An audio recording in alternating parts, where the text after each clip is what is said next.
Listo, muy bien. Entonces,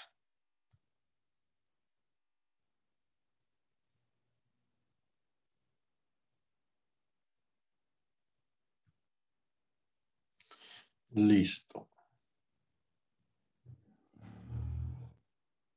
Entonces vamos a descargar. No tenemos instalado el Anaconda, ¿cierto? Entonces le damos download Anaconda.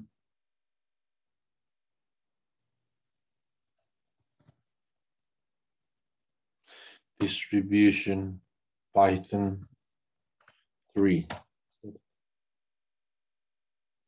Pues acá está Anaconda.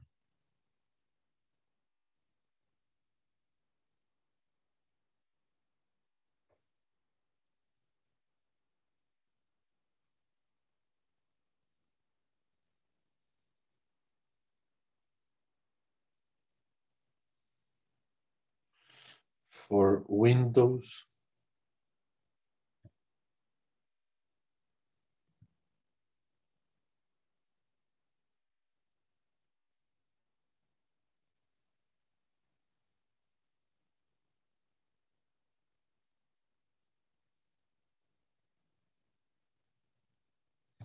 Entonces puede loguear uno, J. David.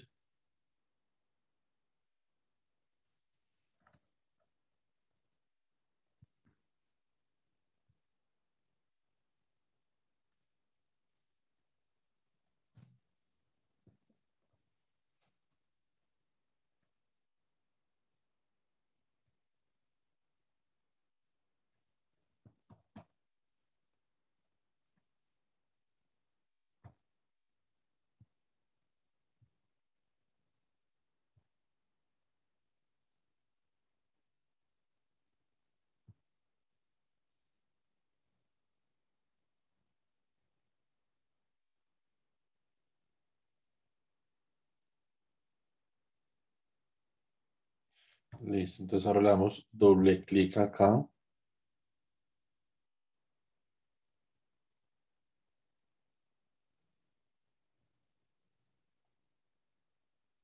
Y esperamos a que inicie el instalador de Anaconda, ¿cierto? Entonces vean que instalar Anaconda es relativamente sencillo.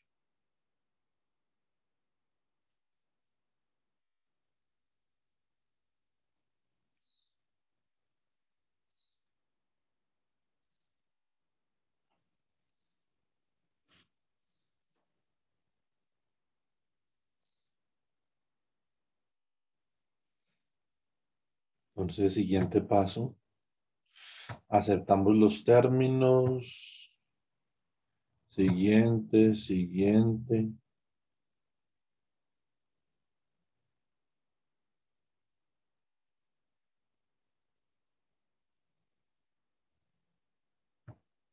Siguiente, ahí está instalando Anaconda.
¿Cuánto se les demoraba a ustedes este proceso de instalación acá?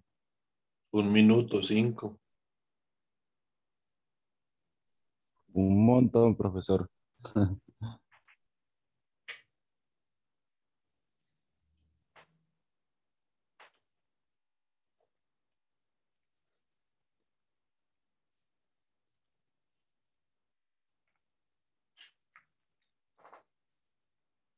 Dejémoslo ahí y cuando acabe la clase o antes de acabarse la clase volvemos y graficamos. Listo.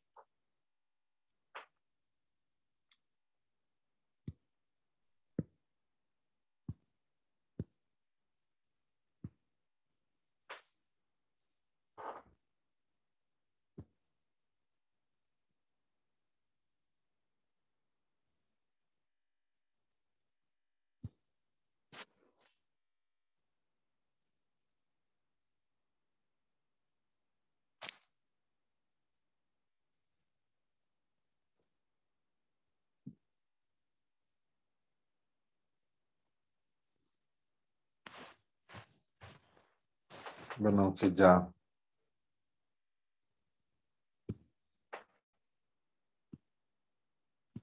aparentemente ya está listo. Vamos a compartir por acá.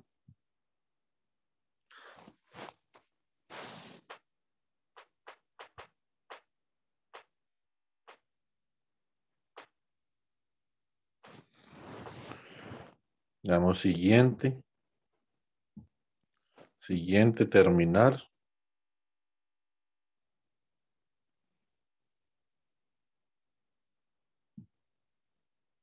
Y acá, entonces Anaconda. Y acá nos queda Jupyter Notebook, ¿cierto?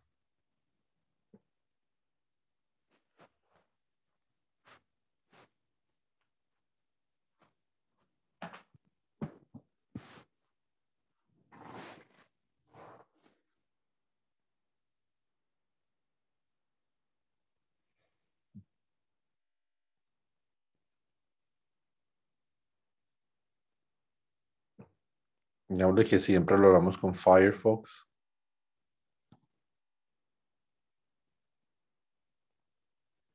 Vamos acá, documentos. Y vamos, new folder.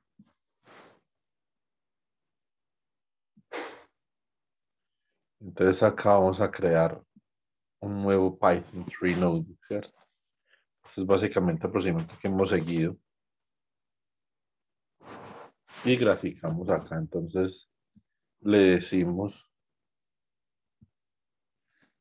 Markdown, ¿sí o no? Entonces vamos a graficar. ¿Qué era lo que queríamos graficar? A ver, ¿sí?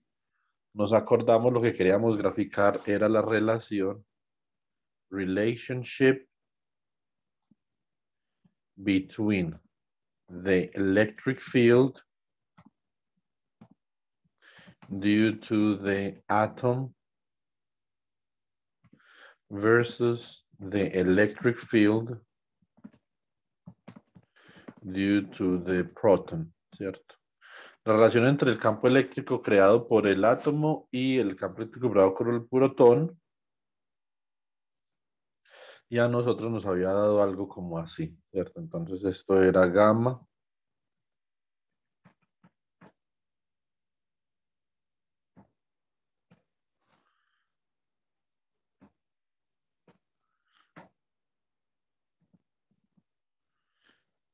de R igual a E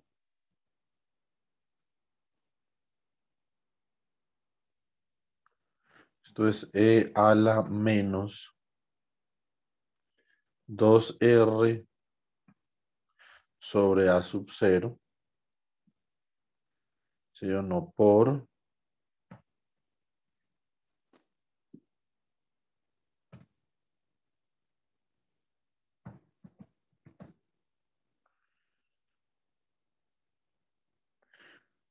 2 que multiplica a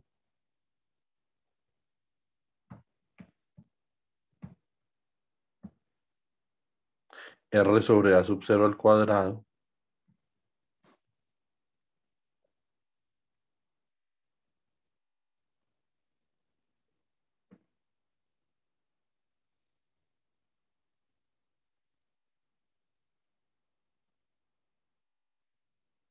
más 2R sobre A sub 0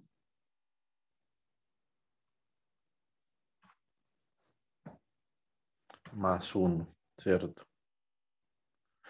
Esto es lo que tenemos que graficar. ¿Sí? Bueno, entonces acá vamos a decirle matplotlib inline, ¿sí o no? Le decimos import matplotlib as mpl, decimos import matplotlib.pyplot as plt, import numpy as np, ¿cierto? mpl.rc params. Entonces acá podemos dar math text dot font set equal to stix. Podemos configurar también el font family, entonces puede ser mpl.rc params. Entonces acá le damos font dot family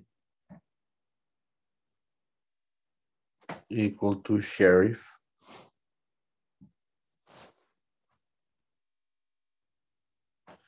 Y acá le damos mpl.rc params.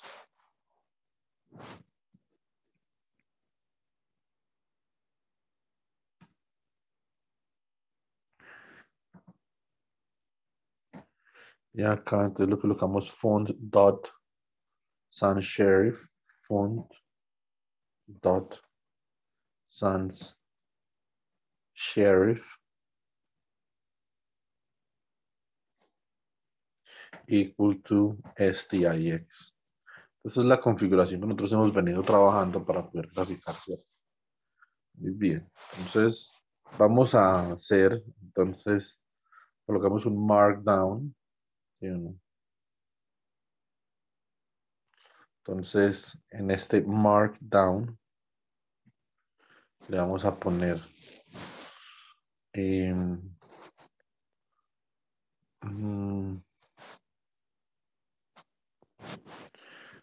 let's make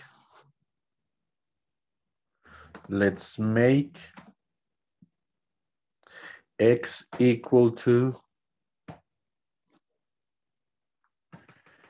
r over a0, ¿cierto? Entonces realmente cuando yo hago x igual a r sobre a0, entonces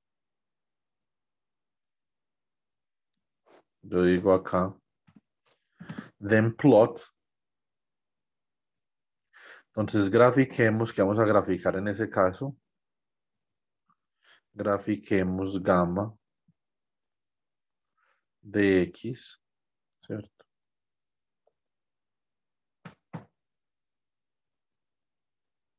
Graficamos gamma de x igual a e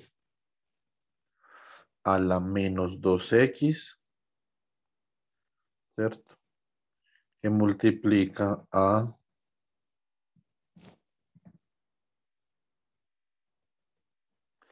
multiplica 2x al cuadrado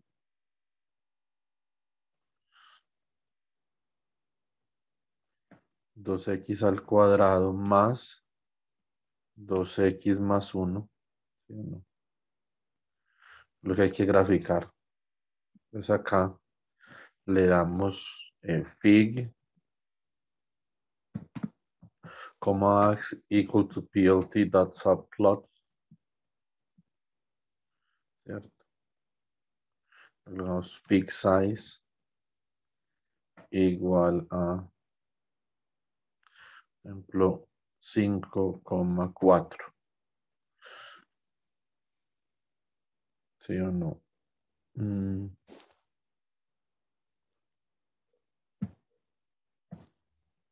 Listo. Bueno, entonces acá, una vez tenemos ya la figura creada, entonces le vamos a decir ax.plot, ¿cierto? De x contra y, coma, color equal to red, por ejemplo, ¿cierto? Bueno, muy bien. Entonces, por aquí, hacerle x es igual a np.linspace desde 0 hasta, de 0, por ejemplo, hasta 10, ¿cierto? X igual a 10. Nosotros en clase habíamos demostrado que en x igual a 5 más o menos esa relación entre los campos ya es 0, ¿cierto? Entonces, ya acá decimos que y es igual a np dot exponential de menos 2 times x, pues acá times 2 times x squared plus 2 times x plus 1, ¿cierto? Entonces, más o menos como así, acá coloquémosle un número de puntos 1000, pero grafiquemos hasta 7. Listo. Bueno, muy bien.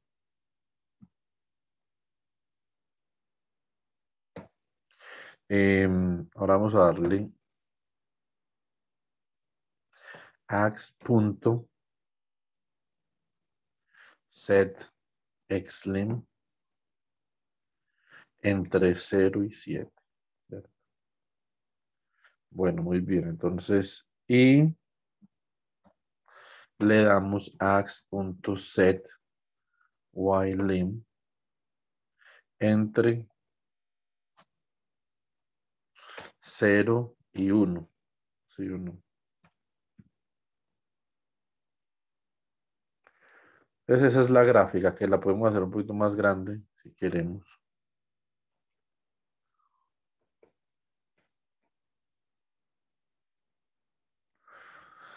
Entonces, ustedes pueden observar que casi que en 5 ya esta relación es idénticamente igual a 0. Entonces, a ver. Bueno, entonces esto es básicamente lo que habíamos trabajado en la clase. Esta es la relación para el campo eléctrico, entre el campo eléctrico del átomo y el campo eléctrico del protón. ¿Listo? Ya en la noche yo creo que vamos a hacer un ejercicio donde vamos a requerir hacer otras gráficas. Es importante, por ejemplo, repasar lo de los máximos y los mínimos, ¿cierto? Entonces, una curva donde tiene un máximo, donde tiene un mínimo, cómo hallamos máximos y mínimos. Ustedes pueden colocar, por ejemplo, acá máxima en mínima, ¿cierto? Para máxima en mínima, entonces se requiere que la derivada de la función. Entonces,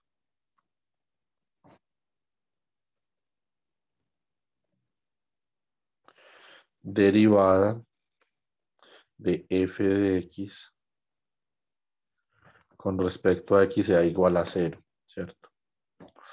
Así se hallan máximos y los mínimos. Entonces, a uno, por ejemplo, en alguna ocasión, sobre todo en ingeniería industrial, se usa mucho esto. Pueden decir, bueno, mm, ¿cuál es la máxima rentabilidad o la máxima utilidad que se puede lograr en la producción, ¿cierto? ¿Cuál es la pérdida mínima en este proceso? Entonces, por ejemplo, pero eso pues digamos es muy transversal a la ingeniería, entonces uno utiliza, digamos, este tipo de métodos. En la física se utilizan todo el tiempo. Usted, por ejemplo, podría consider f of x equal to 3x cubed plus 5x squared plus x minus 2, por ejemplo, ¿cierto? Esta es una función. Entonces, ustedes podrían graficar esta función, por ejemplo, ¿cierto? Ustedes grafican esta función acá, entonces le pueden decir fig1, x1 equal to plt.subplots. Hagan acá una gráfica. Esto puede ser fig size.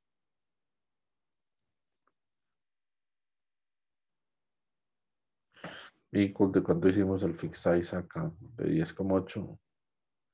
Vamos a hacerla del mismo tamaño. Entonces acá le dan, por ejemplo, z igual a np dot linspace de por ejemplo, entre menos 10 y 10, ¿cierto? 1500 puntos. Y entonces acá le dan, por ejemplo, f igual a, lo que tenemos ahí sería 3 por x al cubo más 5 por x al cuadrado más x menos 2, por ejemplo, ¿cierto? Entonces, y acá entonces le colocamos x1 dot plot de z, f, por ejemplo, ¿cierto? Ah, bueno, pero acá yo utilicé la x y acá voy a utilizar es la z. Z, Z, ¿cierto? Bueno, muy bien. Entonces, bueno, acá tenemos un comportamiento por acá. Está claro. Este punto de acá pareciera que fuera un mínimo, ¿sí o no? Pero no lo es, ¿cierto? Esto es un punto de inflexión, que es diferente. Entonces ahí no se pueden ver como claramente los mínimos y los máximos. Entonces podemos cambiar un poquito los coeficientes y mirar a ver cómo vamos para ver los mínimos y los máximos. Digamos que vamos a hacer este de acá. No, la cosa no era por ahí. Hay que cambiar este de z al cuadrado. Hagamos este, por ejemplo, un 2.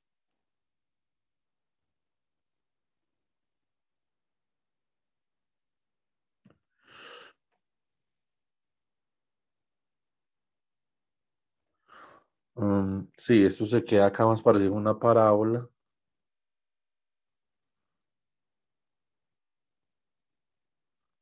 A ver.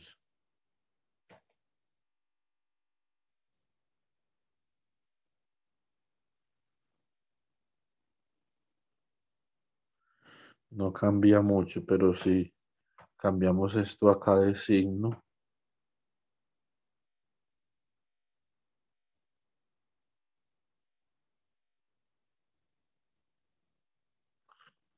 tampoco cambia mucho.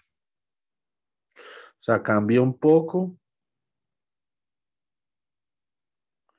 pero igual. A ver, vengan, yo pensemos en una cosa acá, para que no comencemos a cambiar números ahí a la topa tolondra. Entonces, consideremos, por ejemplo, esta función x menos, era una función que corte el eje en 5, o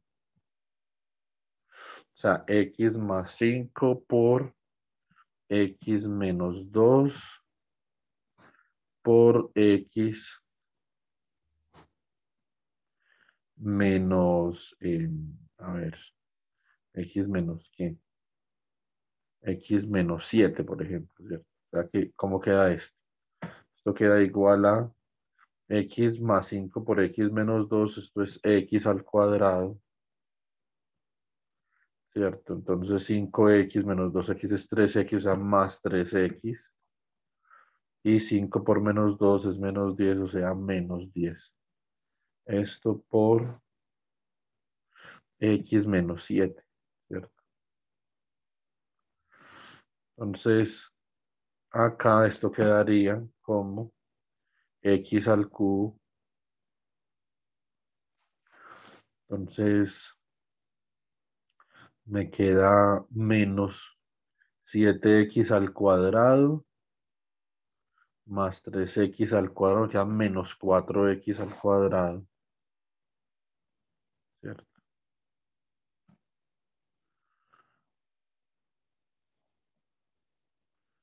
Bueno, muy bien. Entonces las lineales serían menos 10x,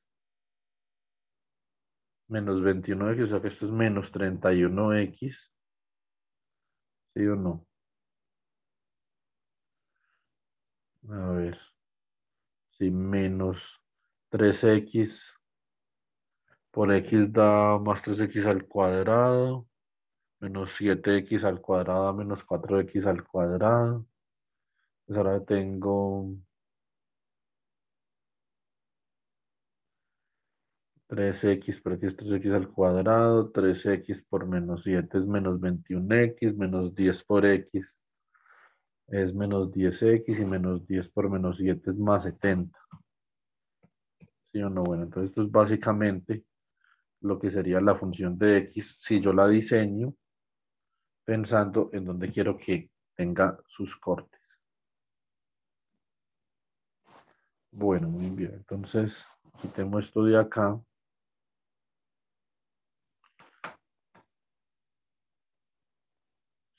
Esa es mi función, entonces mi función quedaría como z al cubo, ¿cierto?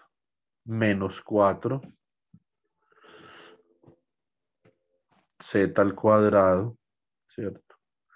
Menos 31x más 70.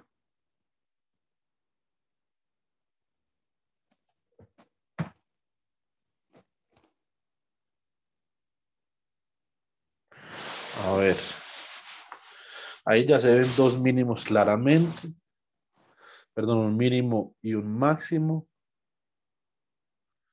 pero entonces, démosle acá ax1.plot, ¿cierto? De los puntos iniciales en x, entonces esto será en x0, no, en x menos 10 y en x10, ¿cierto? Entonces menos 10 y 10, eh, menos 10 y 10, coma, en y, 0,0, ¿cierto? Como acá, line width igual a 2, ya coloquemos el line style igual a línea punteada, ¿cierto? Entonces,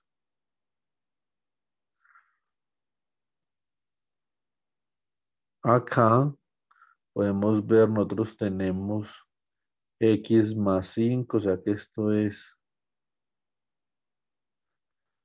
no pareciera que esta fuera la gráfica que corresponde a lo que tenemos arriba, porque acá me falta un 4 por, ¿cierto? Ahora sí corresponde. Entonces esto corta en menos 5, esta corta por acá en 2 y corta por acá en 7, que así fue como la diseñamos. Bueno, muy bien. Entonces acá podemos colocar a esta de acá coloquémosle color. Color, a esta coloquémosle color equal to red, ¿cierto? Y coloquémosle aquí un ax1 dot set xlim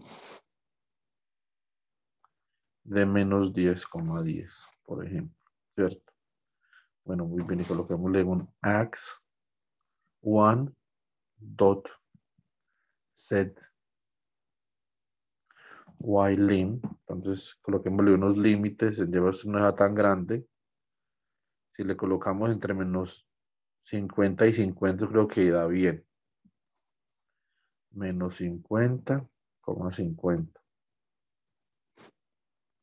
No, me equivoqué. Entonces coloquémoslo entre menos 100 y 100.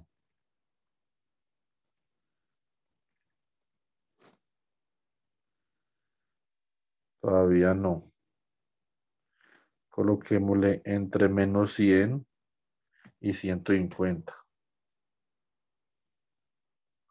Ahora sí, entonces aquí nosotros podemos ver el máximo y el mínimo, ¿sí o no? Y podemos ver el corte, ¿cierto? Podemos ver los cortes con el eje X, ¿cierto? Que es básicamente, como nosotros lo habíamos pensado acá, entonces ustedes pueden graficar, por ejemplo,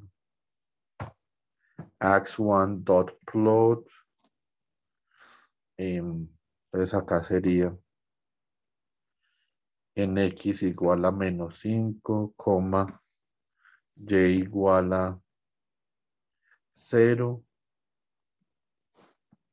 marker equal to star, ¿sí o no? Coma, marker size equal to 10. Ahí tenemos un marker. Exactamente donde corte le colocamos color, ¿sí o no? Color equal to, coloquémosle green. Ahí tenemos el marker y acá simplemente colocamos otros markers donde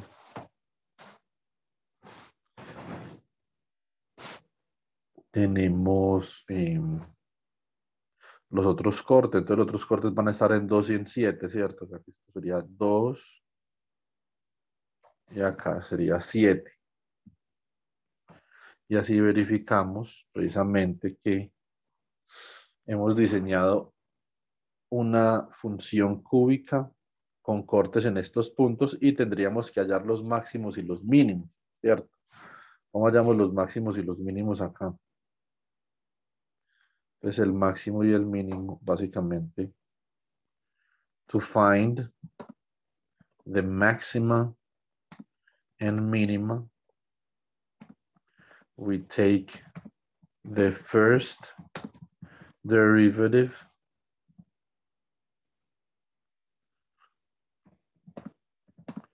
of f of x with respect to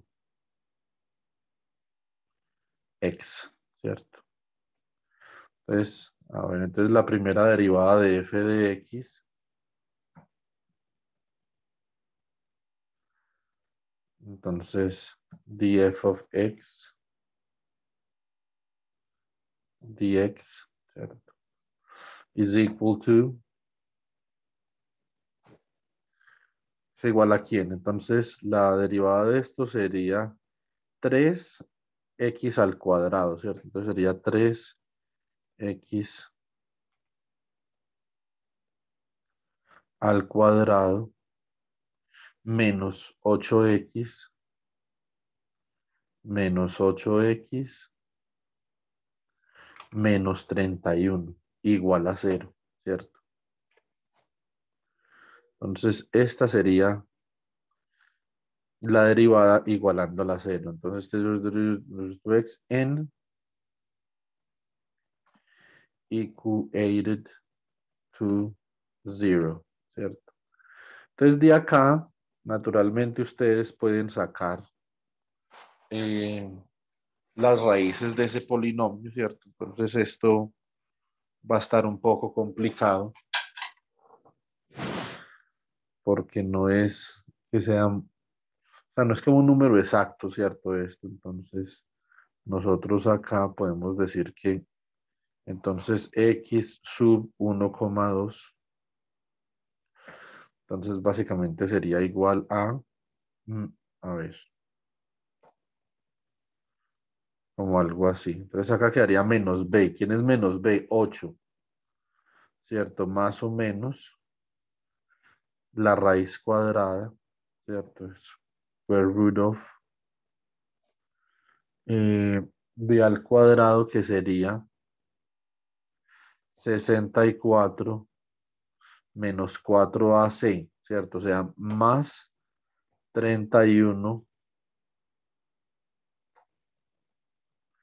times 3, ¿cierto? dividido 2a, que es 6. Entonces, ¿cuánto da esto? 64 más 31. Eso da 95, ¿cierto? La raíz de 95 está lejos de ser una raíz exacta. Entonces, acá tenemos, esto va a ser frac de 8, ¿cierto? Plus minus square root of 95 divided by 6. ¿Sí o no? Entonces, estas son las dos raíces de esta ecuación de acá. Una naturalmente tiene que dar negativa porque el máximo está a la izquierda del cero y la otra va a dar positiva. Acá pareciera que el mínimo, espera un momentico, yo miro una cosa, está entre 2 y 7 naturalmente, 2 y 3 es raro porque pareciera que el mínimo está exactamente en 5, pero muy cerquita de 5, ¿cierto?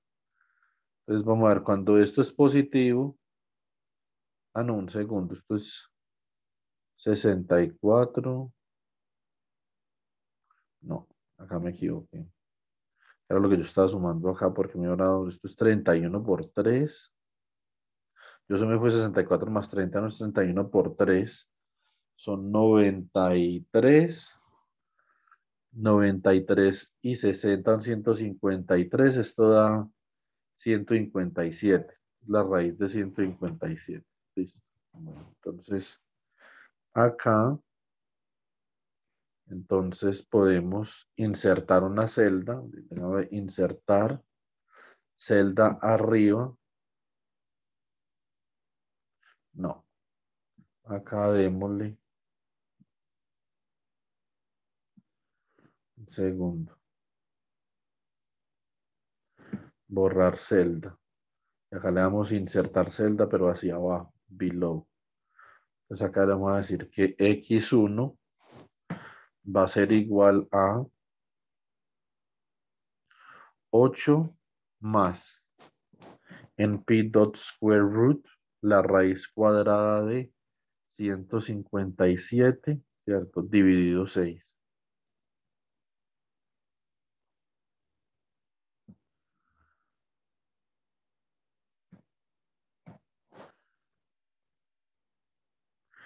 Da 3.4216. Eso no tiene pinta de ser 3.4216. ¿Sí o no?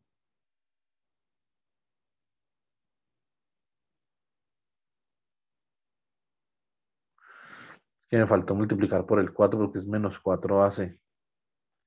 Entonces sería más 4 times, ahora sí.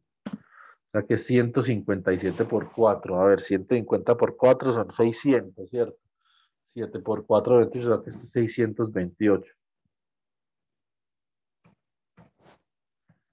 628 y por acá, pues me quedaría la raíz de 628. Entonces es 5.50, ahora sí habló. Entonces, si nosotros, por ejemplo, aquí en esta X1 vamos a colocar otro marker. Entonces coloquemos acá, esto ya no es menos 5, sino que colocamos acá X1, es un número que sabemos y acá colocamos, entonces la función de X1, o sea, esto evaluado en X1.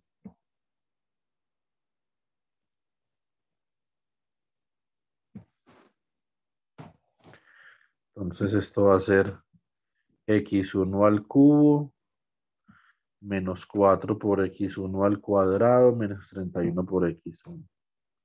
Menos 70, marker size, entonces acá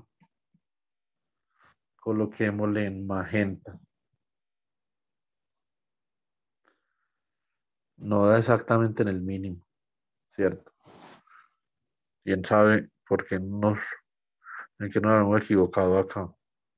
La derivada está bien, 3x al cuadrado, menos 8x, muy bien, menos 31 igual a 0. menos b es 8, más o menos b al cuadrado es 64, menos 4 por 31 por 3 sobre 6. Pues coloquemos esto aquí explícitamente, a ver si nos da una multiplicación más 4 por 31 por 3, 4, menos 4ac. A es 3, C es menos 31.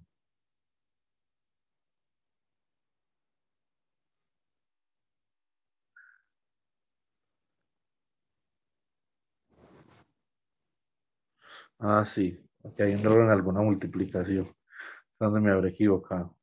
Bueno, entonces esto es 4, y acá entonces si corremos esto, ahora sí nos da ahí en el mínimo, ¿sí o no? Entonces ahora vamos a mirar el máximo. Entonces el máximo sería esto mismo de acá, pero con un signo menos, ¿sí o no?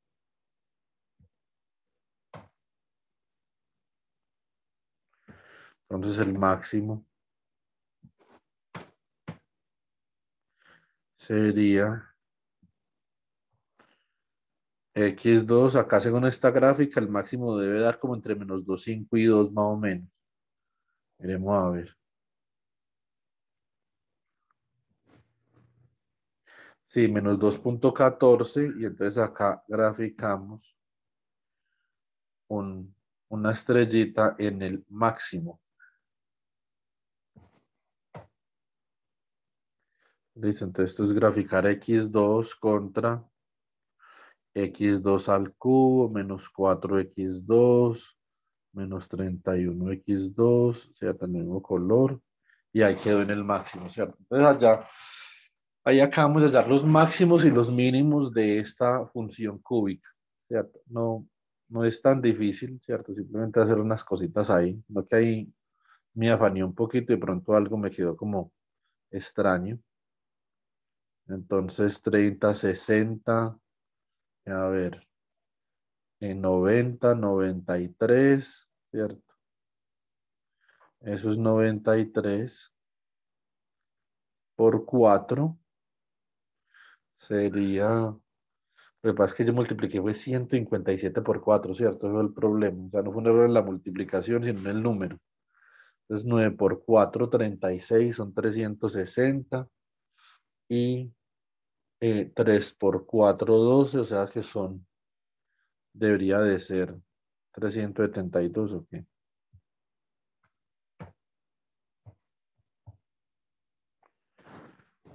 Como algo así, yo porque tenía 157. Ah, porque yo multipliqué 4 por 31, ¿cierto? Creo. Bueno, ya no recuerdo. Entonces miremos a ver si esto nos da por acá. Entonces,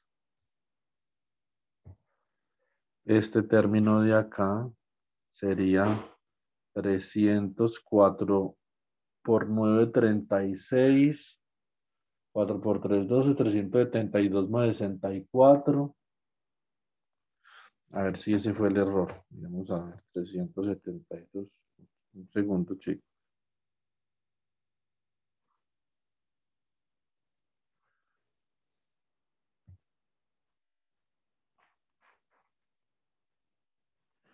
372.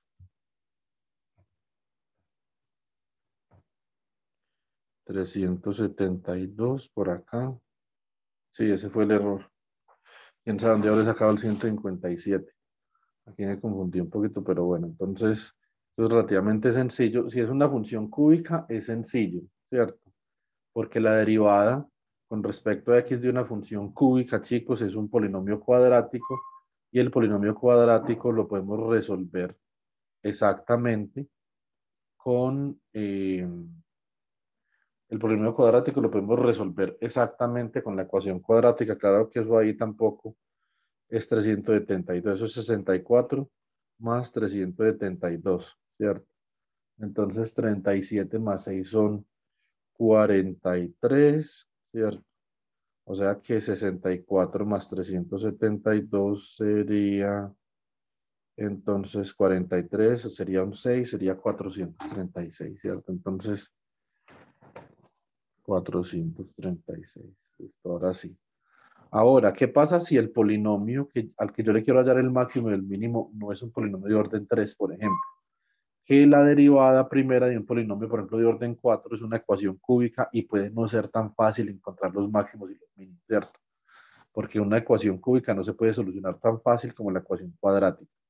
Hay una cosa más que, digamos, en los problemas que nosotros vamos a tener de electro, nosotros no nos encontramos con este tipo de situaciones, pero en este tipo de problemas típicamente uno se las puede encontrar y son los puntos de inflexión, ¿cierto? Les llaman inflection point, ¿cierto? Entonces, los puntos de inflexión son básicamente los puntos en donde la segunda derivada de una función se hace cero.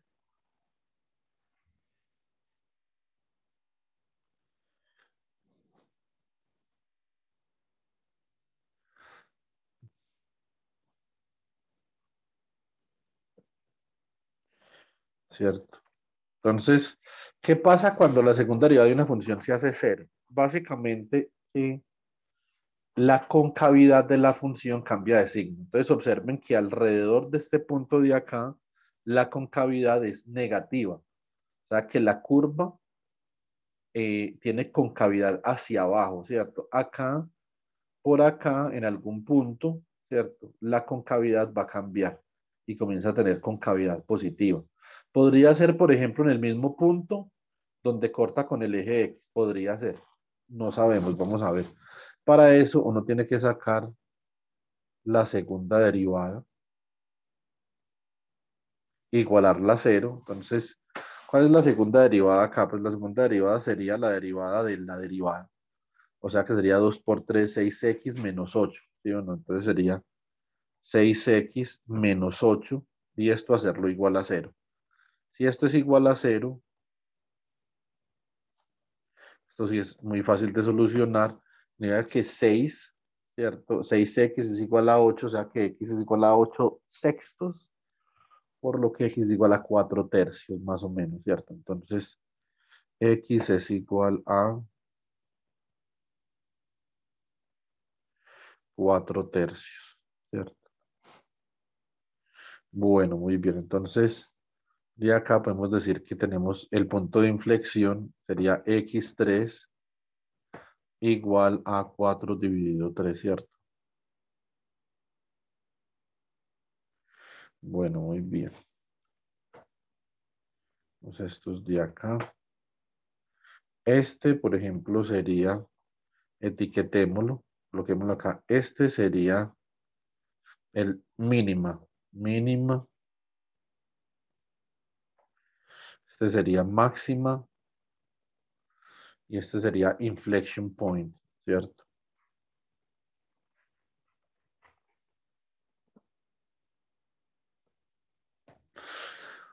Una cosa interesante es cómo hace uno para saber si esto es un máximo o un mínimo, si no los grafica. Los reemplaza en la segunda derivada.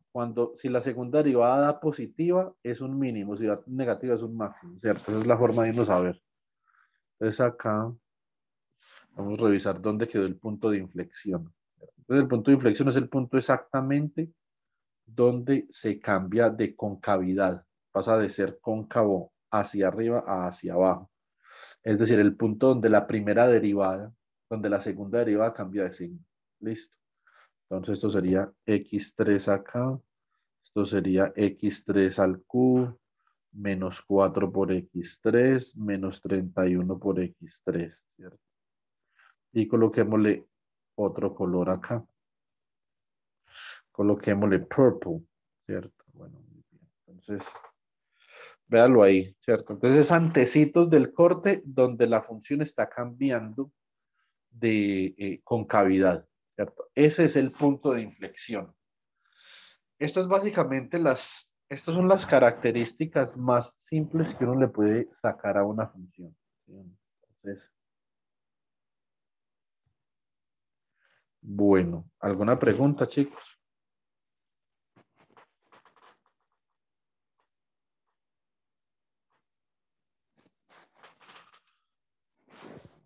No, señor. Listo. Entonces pasémonos para la tablet.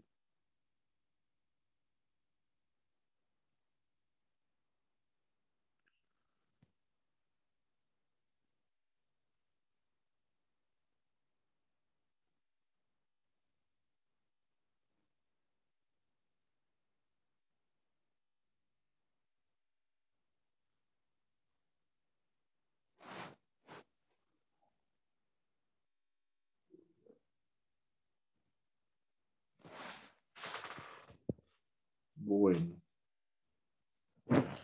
entonces,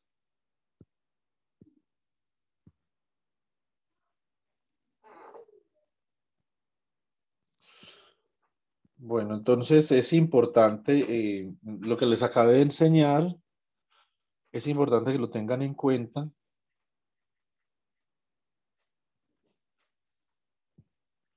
para posiblemente para el parcial o para el ejercicio de por la noche, ¿cierto? Entonces, hay veces que yo quisiera saber, por ejemplo, dónde el campo eléctrico tiene un máximo, ¿cierto? Yo tengo una distribución de carga, por ejemplo, esférica, y el campo eléctrico se distribuye de manera diferente, de manera distintiva en todo el volumen de la esfera. Y yo quisiera saber, por ejemplo, bueno, ¿y ese campo eléctrico dónde es un máximo? ¿Sí o no? Es una buena pregunta. Es una pregunta importante desde la perspectiva física porque donde el campo eléctrico sea máximo, en esa región, las cargas, por ejemplo, van a experimentar máxima polarización. ¿Sí o no? Entonces, es importante poder tener esto en cuenta. Listo. Bueno, chicos. Entonces, ahora vamos a hablar sobre energía potencial.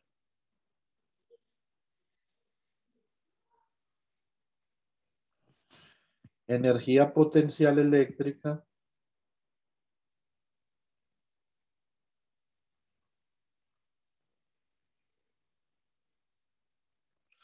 Energía potencial eléctrica. Este es uno de los temas, digamos a mi entender, este es uno de los temas más importantes de todo el curso de electromagnetismo, sino también de toda la carrera. Eso es muy importante. Bueno, muy bien. Entonces, eh, la energía potencial eléctrica es un concepto que nos permite identificar cuál es la forma en la que la naturaleza configura las cosas y por qué las configura de esa forma. Entonces, por ejemplo, uno se puede preguntar por qué el agua se configura de la forma que se configura. Por ejemplo, el agua es un átomo de oxígeno, ¿cierto? Y dos átomos de hidrógeno.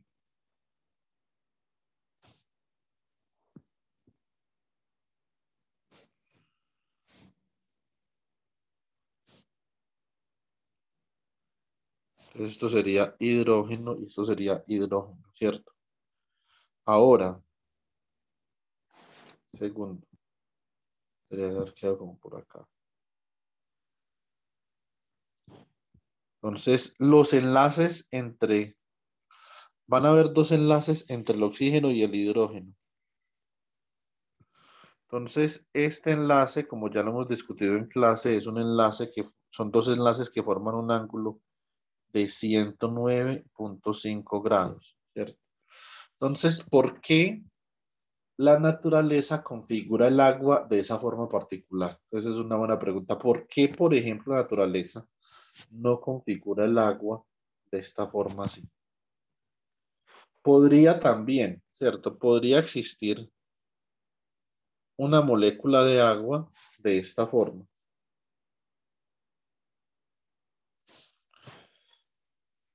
Esto sería acá el hidrógeno y esto sería el oxígeno.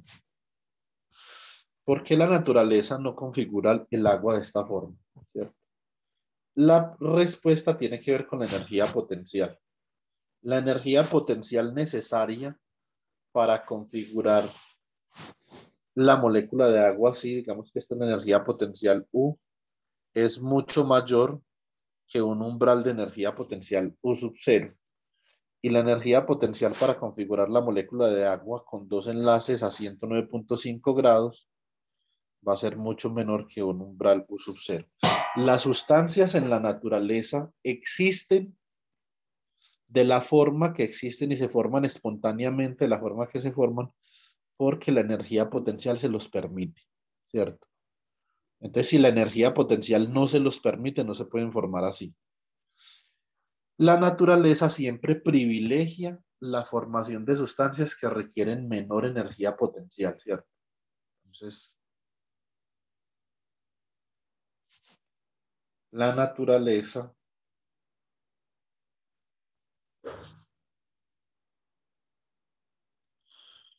privilegia la formación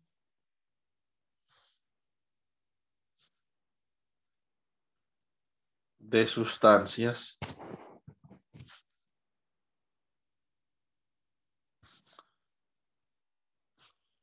que requieren menor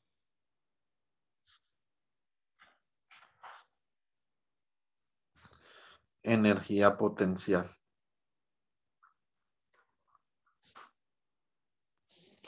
¿Cierto? Entonces, vamos a ver cuál es el concepto de energía potencial.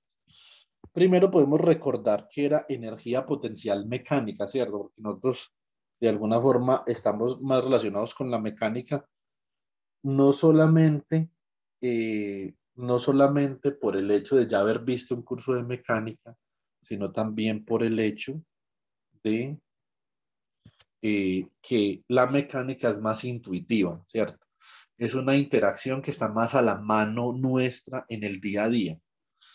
La interacción eléctrica, digamos que determina las cosas en nuestro alrededor porque tienen la forma que tienen, porque algo es transparente, ¿cierto?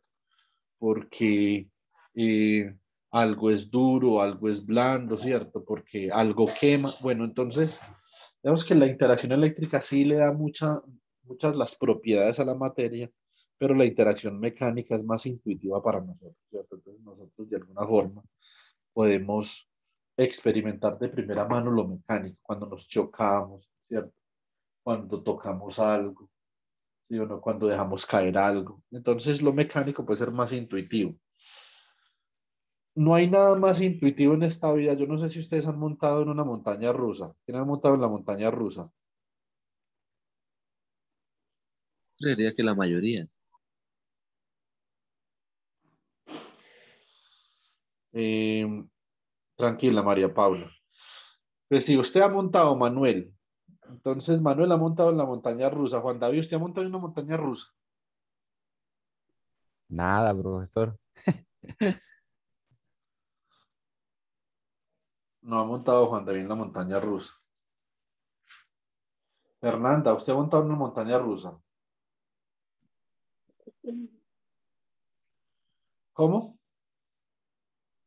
Sí, señor. ¿Y qué tal es montar en una montaña rusa? No, no, pues, un vacío súper feo. Sí, es como un vacío, ¿cierto? Aquí en el eje cafetero hay una, hay una muy conocida que es la del Parque del Café. Bueno, ahí hay varias montañas rusas, no hay una, sino que hay varias. Son muy chéveres, ¿cierto? Pero sí Confirmo. siente uno como un vacío ahí. Entonces supongamos que acá vamos a montar a Juan David en una montaña rusa, ya que Juan David no ha montado, pues entonces montémoslo aquí, virtualmente. Gracias, profesor. Hay un carrito donde va a ir Juan David, ¿sí o no?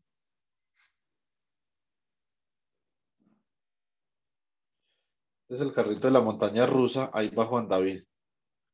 dibujemos a Juan David para que la experiencia sea más real.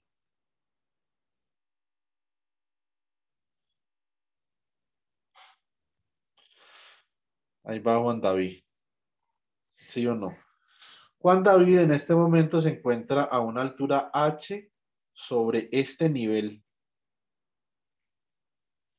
que voy a llamar el nivel del suelo, ¿cierto?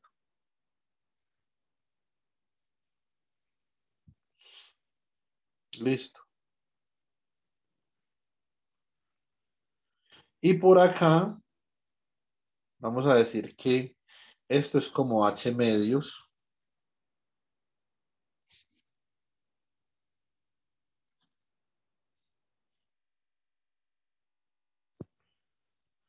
Esto sería acá como h medios, ¿cierto? Entonces, y la montaña rusa va como algo así.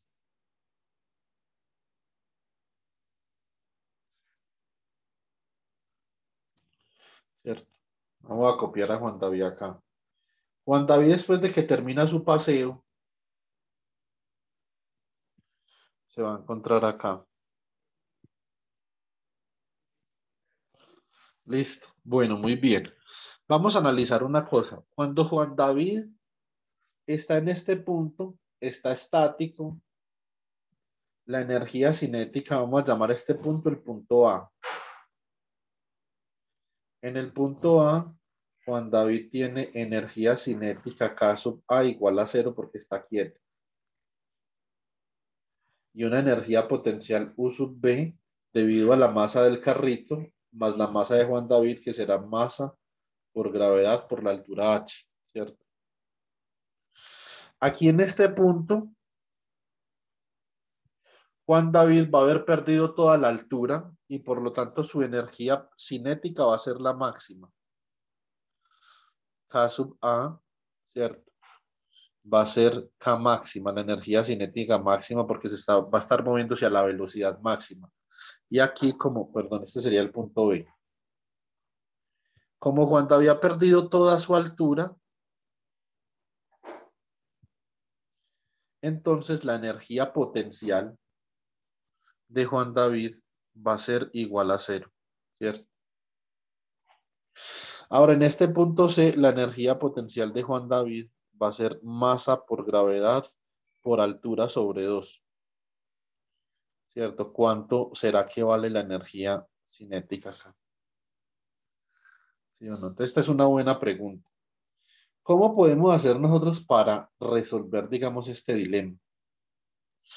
Nosotros podemos enunciar la ley de conservación de energía mecánica.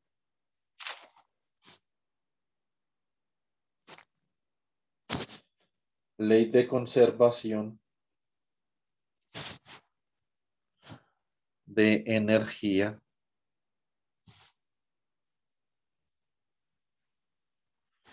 mecánica, ¿cierto?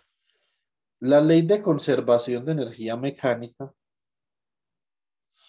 estipula lo siguiente, ¿cierto? Entonces, que la energía mecánica inicial es igual a la energía mecánica final, o sea, la suma de las energías mecánicas no cambia cuando no hay disipación, ¿cierto? Cuando no hay fricción, por ejemplo. Cuando la fuerza que está realizando el trabajo para desplazar un cuerpo es una fuerza conservativa. Eso significa que energía potencial inicial más energía cinética inicial es igual a la energía cinética final más la energía potencial final. ¿De dónde sale este resultado? Entonces vamos a considerar lo siguiente. Fuerza conservativa.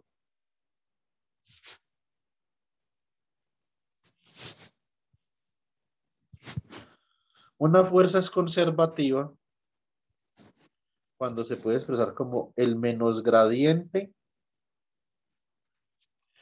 de un campo escalar U, ¿cierto?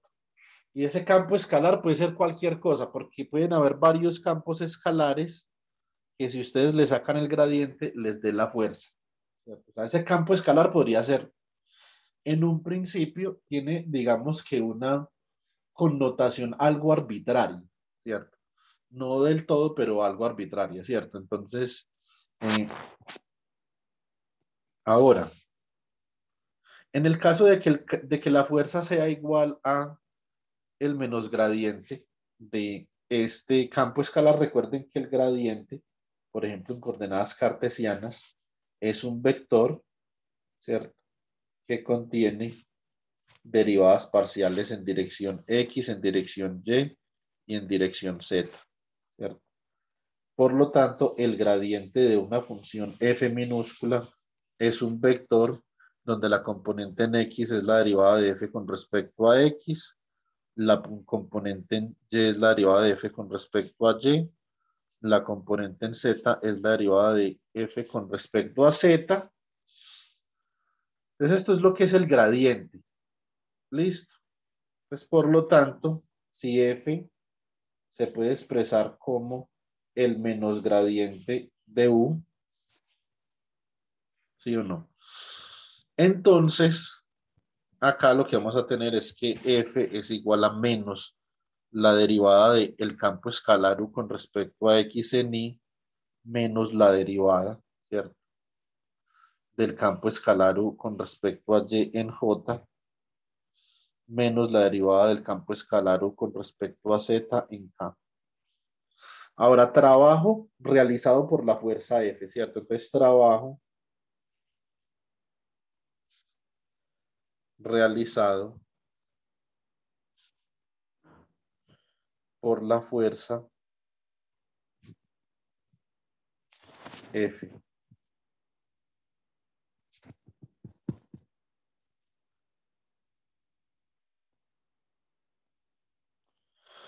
El trabajo realizado por la fuerza F, entonces básicamente que tiene la siguiente connotación.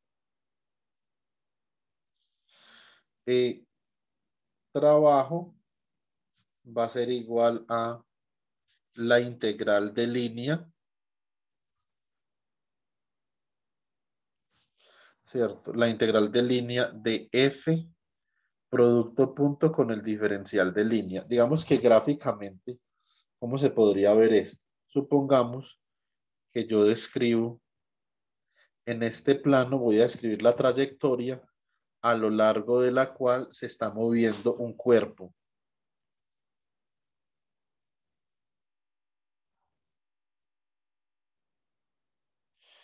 Esto es X y esto es Y, ¿cierto?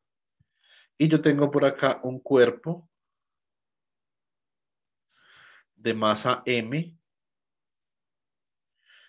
que se desplaza a lo largo de esta trayectoria, ¿cierto?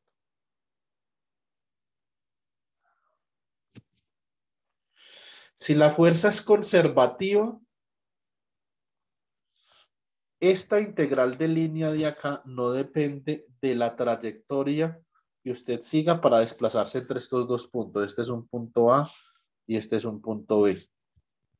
Usted se puede desplazar a través de la trayectoria en rojo, se podría desplazar a través de la trayectoria en verde, se podría desplazar a través de esta trayectoria en azul clarito. No importa el camino que usted coja, el trabajo que tiene que realizar va a ser el mismo si la fuerza que está procurando el movimiento es conservativa. ¿Sí o no? Si hubiera fricción o, por ejemplo, gravedad cuando usted está subiendo una caja al quinto piso de un edificio, entonces ya la cosa cambia, ¿cierto? Más sin embargo, en este caso particular,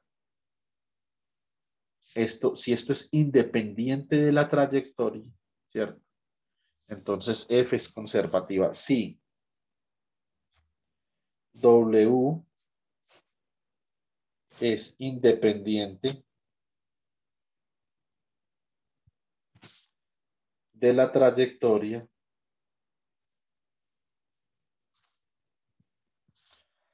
la fuerza F se dice conservativa.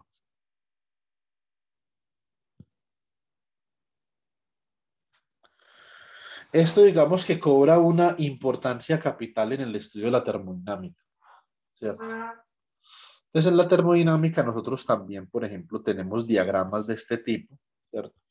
Usted puede tener, por ejemplo, un diagrama de presión contra temperatura.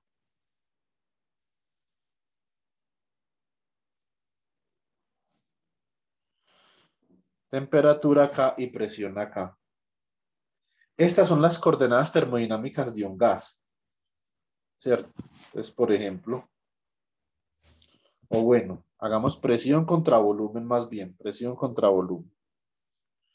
¿Sí o no? Entonces acá, por ejemplo, usted tiene un gas a cierta presión y cierto volumen y usted comienza a aumentar el volumen del gas, es decir, usted expande el gas y acá, entonces esto es un delta V que corresponde a la expansión del gas, ¿cierto?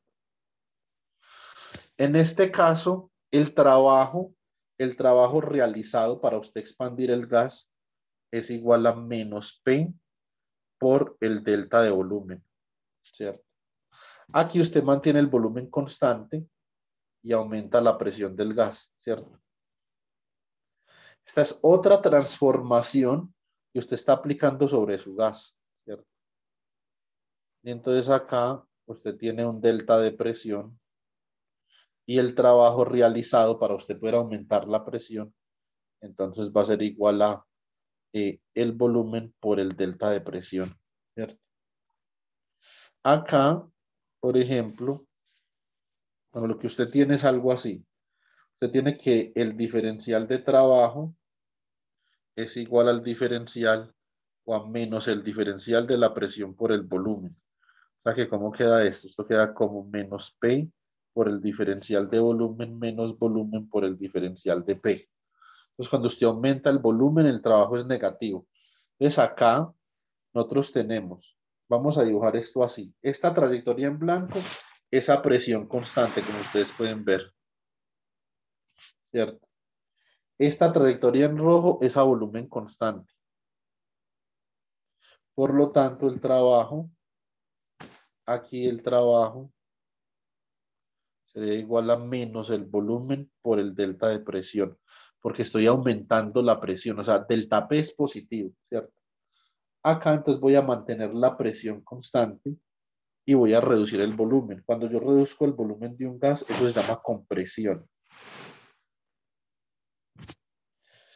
Acá, entonces, como yo estoy reduciendo el volumen, entonces el trabajo, bueno, esto sería realmente un delta de trabajo, sería igual a el trabajo que tengo que realizar para poder comprimir el gas, va a ser un trabajo positivo, porque delta V es negativo, o sea que sería V por delta de volumen, ¿cierto? Muy bien. Entonces, y acá, entonces, reduzco la presión y llego al mismo punto donde comencé, ¿cierto? Sería acá un delta P. Y el trabajo sería V por delta P, ¿cierto? Esto es un contexto muy parecido cuando, digamos, yo digo que yo tengo un sistema termodinámico conservativo, ¿cierto? Cuando el trabajo que yo tengo que realizar para ir desde este punto A hasta este punto B, hasta este punto C, hasta este punto D, hasta el punto A es cero. Es decir, el trabajo realizado, ¿cierto? El trabajo termodinámico realizado en un ciclo es cero, ¿cierto? Esto sería igual a la integral de línea sobre una trayectoria cerrada, ¿cierto?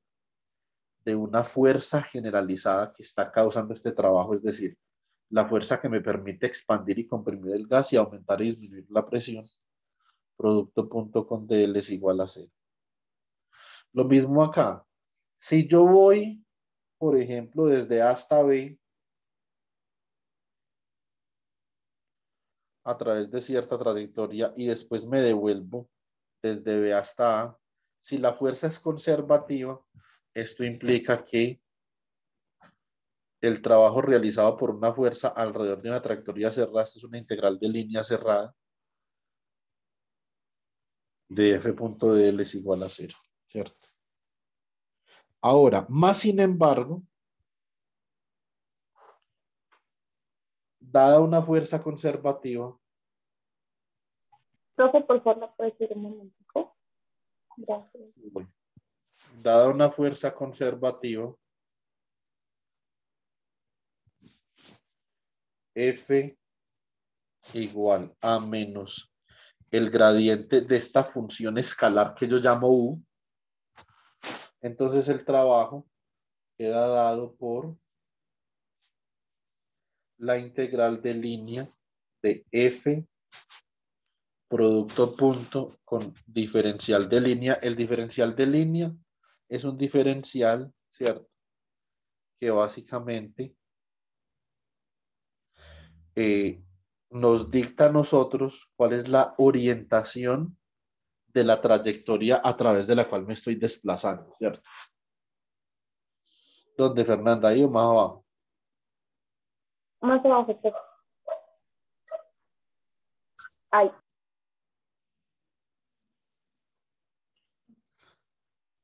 Bueno.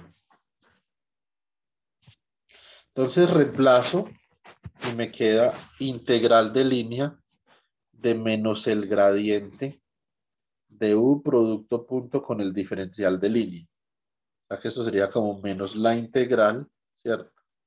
¿Entre quién? La línea va entre quién y quién. Yo voy a desplazar la masa entre A y B. O sea que esto quedaría como menos la integral entre A y B del gradiente de U producto punto con el diferencial de línea. Y por el teorema fundamental del cálculo vectorial, entonces básicamente que esto me queda como menos U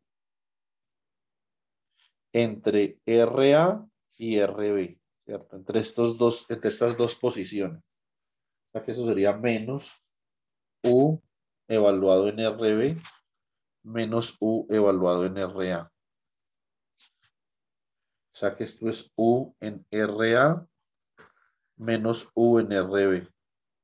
Y para simplificar la notación, se escribe U en A menos U en B. Es decir, cuando la fuerza es conservativa, el trabajo solamente depende del valor de esta función escalar U en los extremos de la línea, en A y en B, ¿cierto?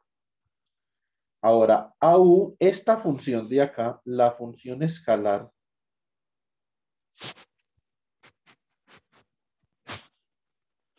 U de R, la llamamos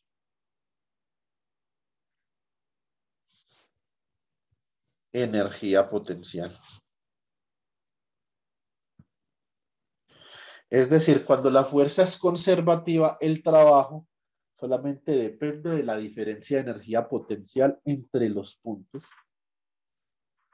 final e inicial. Lo mismo en termodinámica. Si el trabajo lo realiza una fuerza conservativa, la energía potencial, el trabajo realizado para poder ir desde A hasta B, hasta C en este caso, C sería un punto que va a tener una presión final, un volumen final y una presión final, ¿cierto?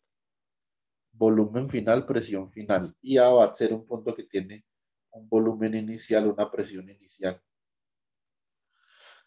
O sea, el trabajo solamente depende de la energía potencial en A menos la energía potencial en C. Y la energía potencial en A va a ser una función F1 del volumen inicial y la presión inicial. Y la energía potencial en C va a ser una función F2 del volumen final y la presión final, ¿cierto? Entonces, eso es básicamente lo que nosotros tenemos. Bueno, muy bien. Entonces, ahora, este es el trabajo.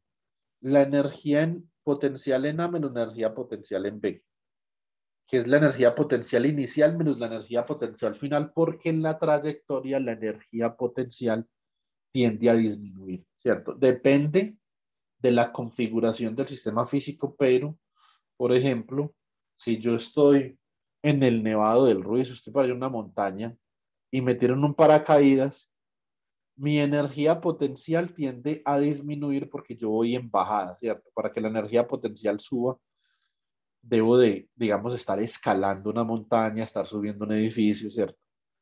Entonces, pero cuando la energía potencial está disminuyendo, ¿cierto?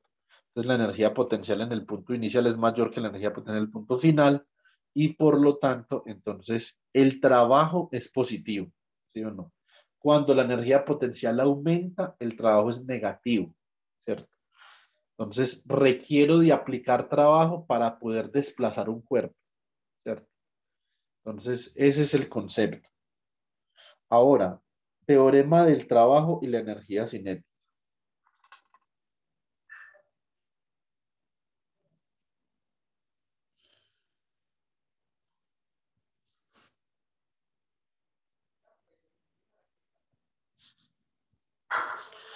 Teorema del trabajo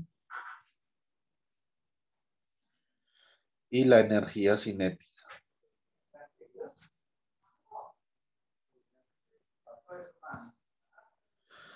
El teorema del trabajo y la energía cinética dice de la siguiente forma: el trabajo es igual al cambio en la energía cinética, y esto es igual a la energía cinética en el punto B menos la energía cinética en el punto A.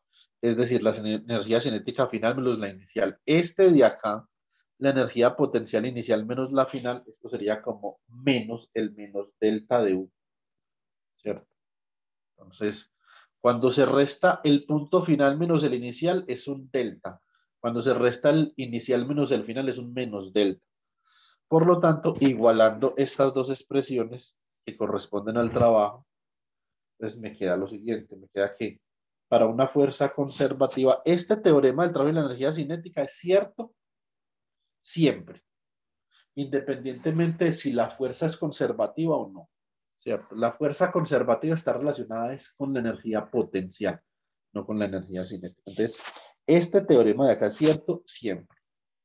Pero para fuerzas conservativas, que el trabajo es menos delta de U, este menos delta de U sería igual a, entonces, delta de K. Más específicamente, el menos delta de U será la energía potencial inicial menos la energía potencial final, igual a la energía cinética final menos la energía cinética inicial. Acá, digamos que yo puedo pasar a UF para el lado derecho y UI para el lado izquierdo, y obtengo que la energía potencial inicial más la energía cinética inicial es igual a la energía potencial final más la energía cinética final, de donde obtenemos el principio de la conservación de energía.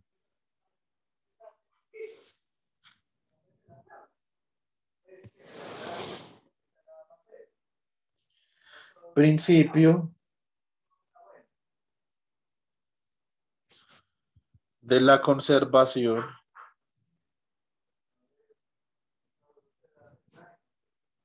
de la energía mecánica. Chicos, un segundo. Mi vida, me cierras acá, que hay mucho escándalo. Me estoy volviendo loco. Gracias. Disculpen, chicos, que por ahí hay un poco de gente. Y yo mismo no me escucho, como decía Manuel Javés, que si uno no se escucha no puede hablar, ¿cierto? Totalmente. Principio de la conservación de la energía mecánica.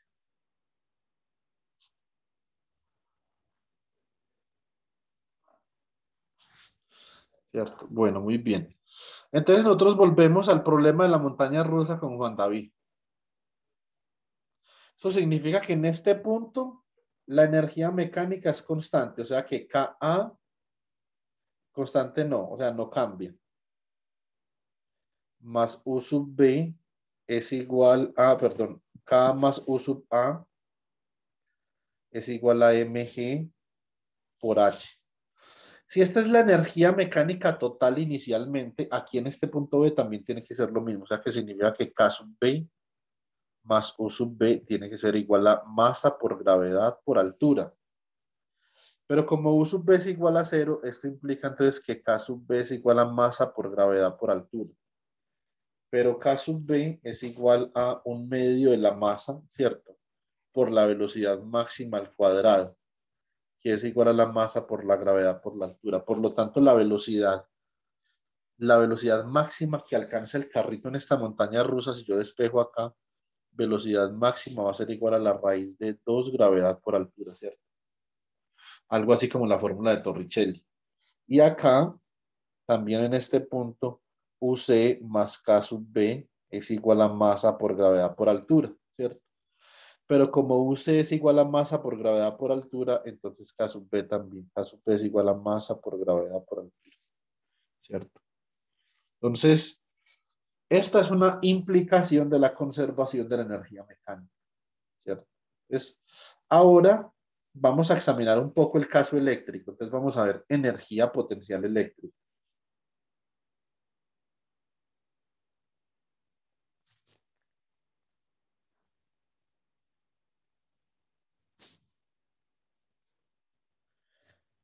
La energía potencial eléctrica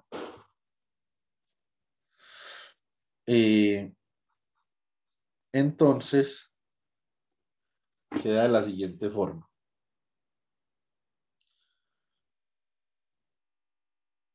A ver. Vamos a definir la energía potencial eléctrica. La energía potencial eléctrica es la energía necesaria para yo configurar un sistema de cargas eléctricas de una forma particular. Digamos que esto es más Q1. Bueno, no le coloquemos el signo para que dejemos el signo como arbitrario. Q1, Q2. Esto podría ser, por ejemplo, por acá Q3.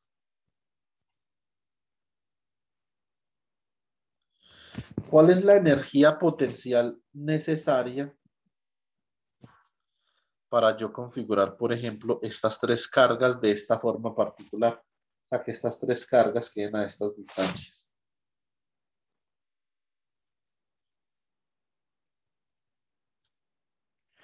Digamos que esta será la distancia R12, esta es la distancia R23, esta es la distancia R13, ¿cierto? Entonces, básicamente, nosotros vamos a tener lo siguiente. Pónganme atención. La energía potencial, ¿cierto?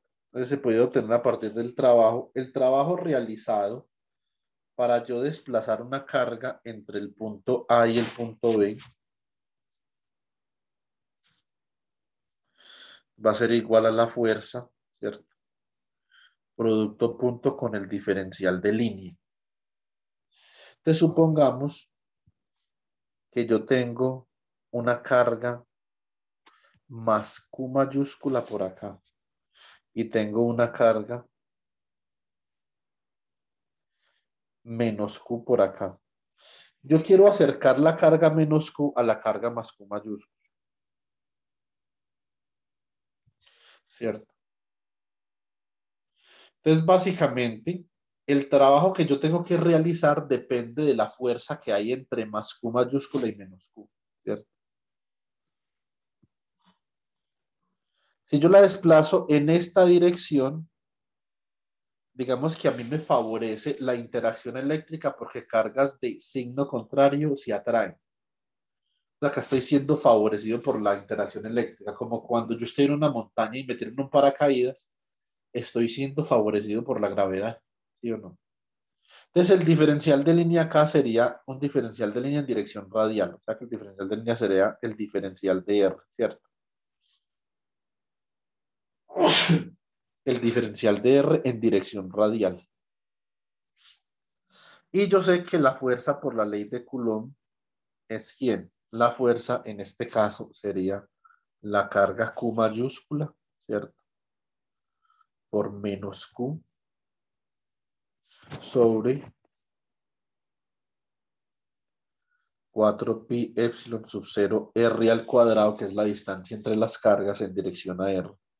Producto punto con el diferencial de línea, que es PR en AR, ¿cierto? Ahora, AR punto AR es 1, porque son vectores unitarios, o sea que esto queda como la integral, digamos que esto es RA y RB, ¿cierto? La integral entre RA y RB, ¿sí o no?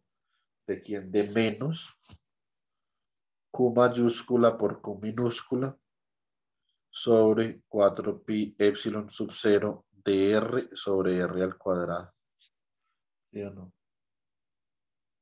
Muy bien. Entonces, en este caso, básicamente yo voy a tener lo siguiente. Puedo sacar las constantes para poder integrar. Esto queda la integral entre menos RA y RB, ¿cierto? Bueno, colocamos las constantes afuera. Lo siento, chicos. Tenemos menos Q minúscula por Q mayúscula sobre 4 pi epsilon sub 0 integral entre RA y RB de dr sobre R al cuadrado, ¿cierto? Esto es menos Q por Q, ¿cierto? Sobre 4 pi epsilon sub 0 que multiplica a menos 1 sobre R, que es la integral. Esta integral acá, ¿cierto? De dr sobre R al cuadrado. Y esto acá entre RA y RB. ¿Sí o no? Muy bien. Entonces, Andrea, el micrófono, por favor. Gracias. Entonces, ¿esto cómo me queda? Me va a quedar Q por Q sobre 4 pi epsilon sub 0, ¿cierto? Que multiplica a 1 sobre RB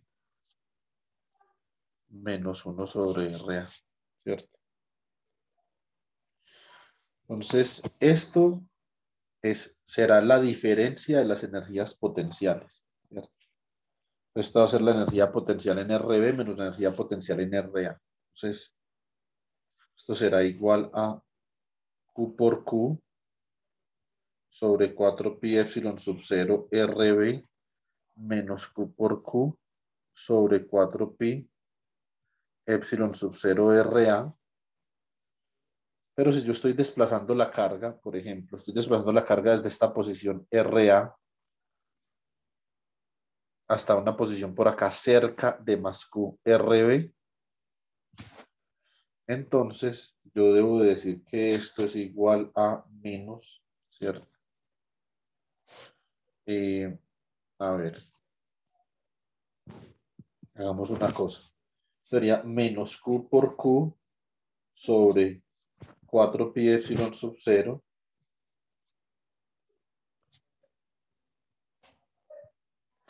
RA menos, ¿cierto? Menos Q por Q sobre 4 pi epsilon sub 0 RB.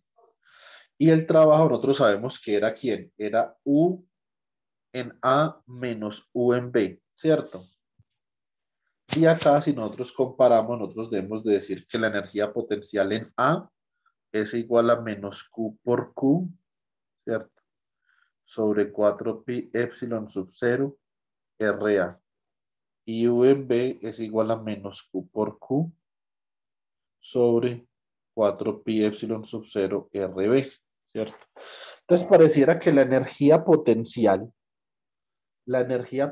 que requiere la carga puntual menos Q para acercarse a la carga puntual más Q, es decir, la energía potencial requerida para configurar ese par de cargas de una forma particular, ¿cierto? Nos diría que si dos cargas Q1 y Q2 de signo contrario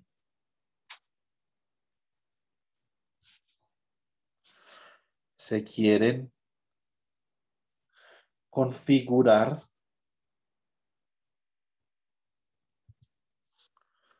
la energía potencial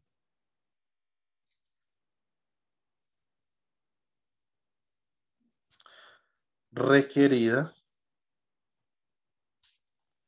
es, entonces sería U sub 1, 2 menos, porque tienen signo contrario, menos Q1 por Q2 sobre 4 pi epsilon sub 0 por la distancia R12 que la separa. Ahora vamos a mirar el caso en el que yo quiera configurar una carga positiva con una positiva o una negativa con una negativa. Pues, por ejemplo, acá vamos a tener una carga más Q, ¿cierto? Y por acá vamos a tener una carga más Q minúscula.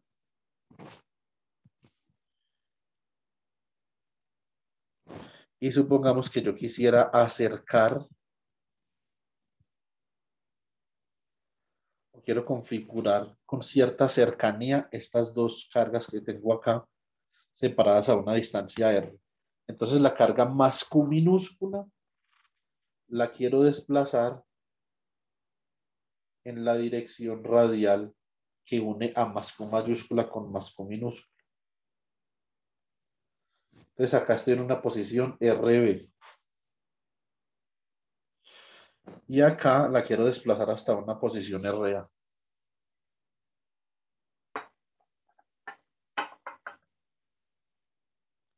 Entonces, ¿cuál es la energía potencial necesaria para yo configurar estas dos cargas a esta distancia de acá? ¿Cierto? Esa es la pregunta. ¿Sí o no? Bueno, muy bien. Entonces, vamos a ver trabajo. El trabajo necesario, entonces va a ser igual a la integral entre RA y RB de la fuerza producto punto con el diferencial de línea que ya sabemos que va en dirección radial. Sabemos cuánto vale la fuerza. Entonces, ¿quién es la fuerza? Pues la fuerza acá vectorialmente ya sería positiva, sería Q minúscula por Q mayúscula sobre 4 pi epsilon sub 0 R al cuadrado en dirección a R producto punto con DR en dirección a R, ¿cierto? ¿Esto cómo queda? Esto queda como Q minúscula por Q mayúscula sobre 4 pi epsilon sub 0 R al cuadrado, ¿cierto? Aquí por la integral entre RA y RB de dr sobre R al cuadrado, ¿cierto?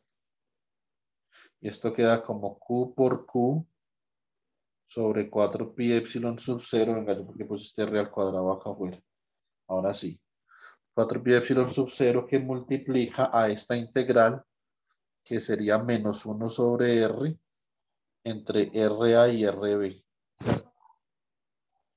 Entonces, ¿cómo queda esta vuelta? Esto queda como, si cambio los límites, puedo cambiar de signo, o sea, que esto queda como Q minúscula por Q mayúscula sobre 4 pi epsilon sub 0, ¿cierto? Que multiplica a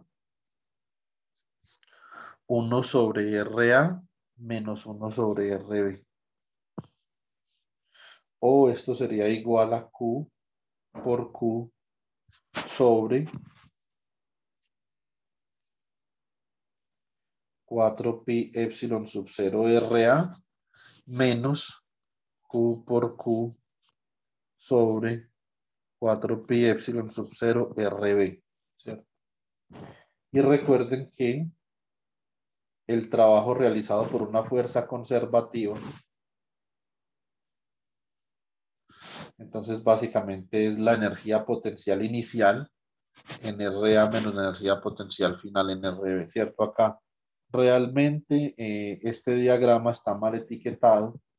Aquí debería ser RA inicialmente, o sea, la posición inicial de la partícula debería ser RA y yo la desplazo a una distancia RB de la partícula más Q. Lo mismo en el caso de acá. Yo no sé si el caso de acá. No, en el caso de acá sí quedó bien, ¿cierto? En el caso de acá quedó bien. Este fue el caso de que quedó mal etiquetado. Bueno, entonces de acá por comparación, ¿cierto? Por comparación, si ustedes comparan esta expresión de acá con esta de acá, es antes de llegar a la siguiente conclusión, ¿cierto? Que U sub A, la energía potencial necesaria para configurar Q minúscula y Q mayúscula a una distancia de RA, entonces es igual a la primera carga por la segunda carga sobre 4 pi epsilon sub 0, ¿cierto? Y RA. Y la energía potencial necesaria para configurar Q minúscula y Q mayúscula a una distancia RB sería igual a Q minúscula por Q mayúscula sobre 4 pi epsilon sub 0 RB. Si nosotros comparamos con la situación para cargas puntuales negativas y positivas, cuando las cargas son de signo contrario, la energía contraria a la fuerza, que es un vector, la energía potencial, que es un escalar, es negativa, ¿cierto? En cambio, la magnitud del vector nunca es negativa, por eso nosotros siempre trabajamos la magnitud de la fuerza como positivo, ¿cierto? ¿Qué es lo que era negativo? Lo que era negativo podría ser la componente en X o la componente en Y, dependiendo del coseno del ángulo que formara o del seno del ángulo que formara, etcétera, ¿cierto? Entonces, pero la energía potencial sí puede ser positiva o negativa porque es un escalar, ¿cierto? La energía potencial para un par de cargas del mismo signo, debido a que su fuerza es repulsiva, siempre es positiva. Pero la energía potencial debido a un par de cargas, o debido no, la energía potencial para configurar un par de cargas de signo contrario, debido a que la fuerza es atractiva, es negativa. Por lo tanto, según el principio de mínima energía que nosotros habíamos enunciado por acá, la naturaleza privilegia la formación de sustancias que requieren menor energía potencial, ¿cierto? En ese orden de ideas, la naturaleza va a privilegiar esta configuración de acá, o sea, acercar dos partículas con cargas de signo opuesto. Esta no, perdón, esta configuración de acá, la naturaleza privilegia acercar menos Q y Q sobre acercar más Q y más Q, ¿cierto? Es más difícil acercar más Q y más Q que menos Q y menos Q y más Q.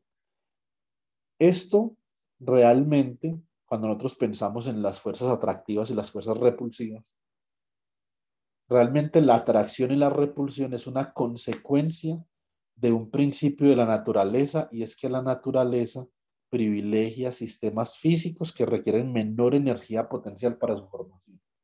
Esa es la razón real de que las cargas eléctricas de signo contrario se atraigan y las cargas eléctricas del mismo signo se repelen. Es que las cargas eléctricas del signo contrario necesitan menos energía potencial para juntarse, y las cargas eléctricas de igual signo necesitan más energía potencial para configurarse, ¿cierto? Entonces, para terminar, les voy a hacer el siguiente gráfico. Sí, a partir de este análisis comparativo que nosotros hemos hecho, entonces podemos llegar a la conclusión que energía potencial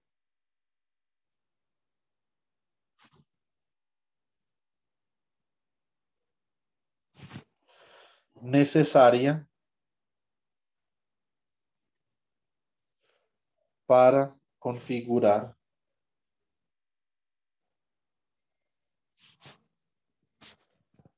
un par de cargas puntuales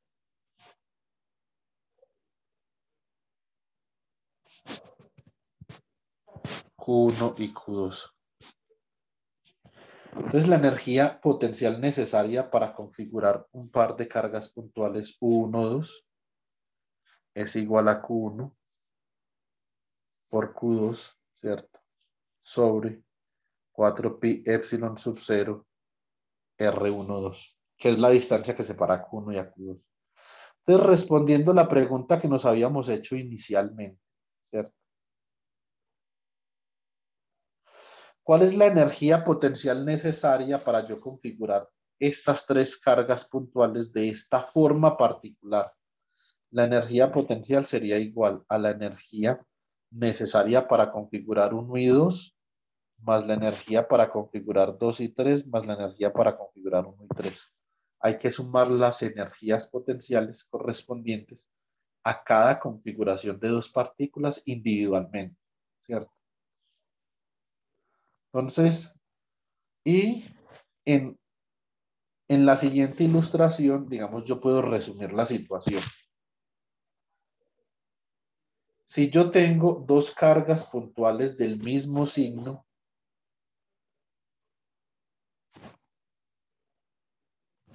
tengo más Q1, más Q2,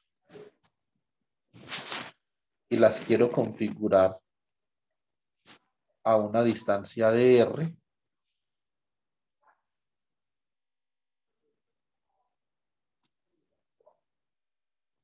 Entonces, la energía potencial necesaria para configurar este par de partículas, recuerden que esto es proporcional a 1 sobre R, ¿cierto? No a 1 sobre R al cuadrado como en el caso de la fuerza, sino a 1 sobre R. Si yo grafico esto, entonces para distancias de aproximación muy corta, cuando las partículas se encuentran a una distancia muy corta, la energía potencial requerida para configurarlas es muy positivamente grande, ¿cierto? Como algo así. En la medida que la distancia entre ellas comienza a aumentar, la energía potencial necesaria para configurarlas comienza a disminuir. Vamos a hacer esta gráfica un poquito mejor.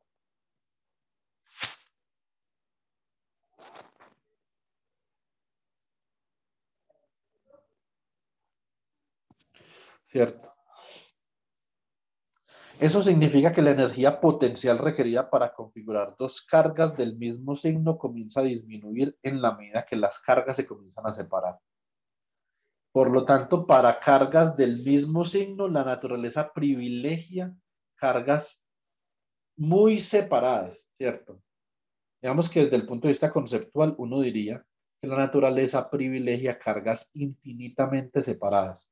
Cargas infinitamente separadas van a tener una energía potencial de cero, que sigue siendo una energía potencial muy grande, ¿cierto?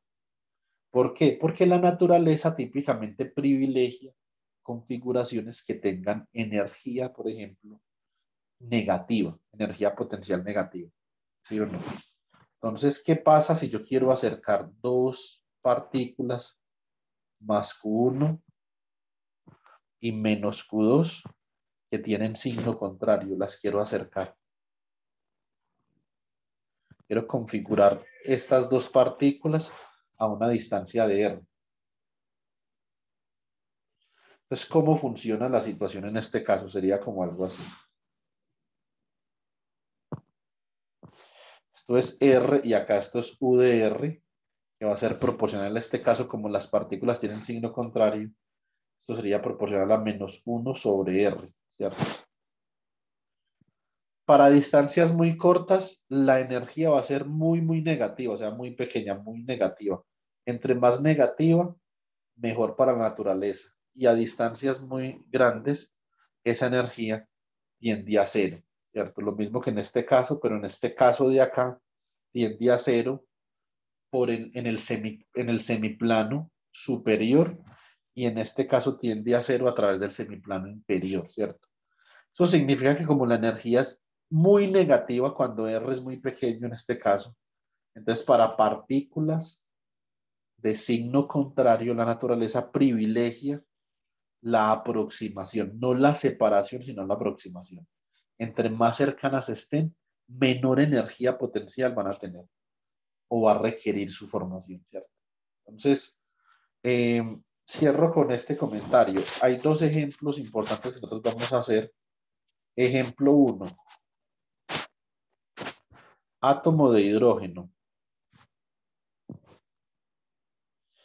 Vamos a demostrar que el átomo de hidrógeno, como nosotros sabemos que el átomo de hidrógeno existe, debe tener una energía potencial muy negativa para su configuración. De hecho, la energía potencial del átomo de hidrógeno es igual a menos 13.60 electronvolts, ¿cierto? Sobre n al cuadrado, donde n es el número de la órbita del átomo donde se encuentra el electrón, ¿cierto? Aquí vamos a descubrir que un electronvolt simplemente es una nueva unidad de energía que se utiliza en la escala atómica, que es 1.6 por 10 a la menos 19 coulombs. Y el otro ejemplo que vamos a hacer un cubo de sal, un cubo de cloruro de sodio.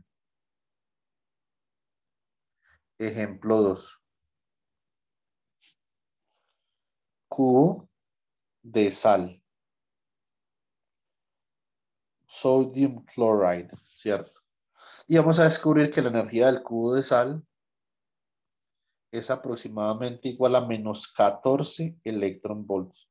Entonces ambos tienen energía negativa, ¿cierto? ¿por qué el átomo de hidrógeno es de la forma que es o por qué el cubo de sal es de la forma que es y no es de otra forma?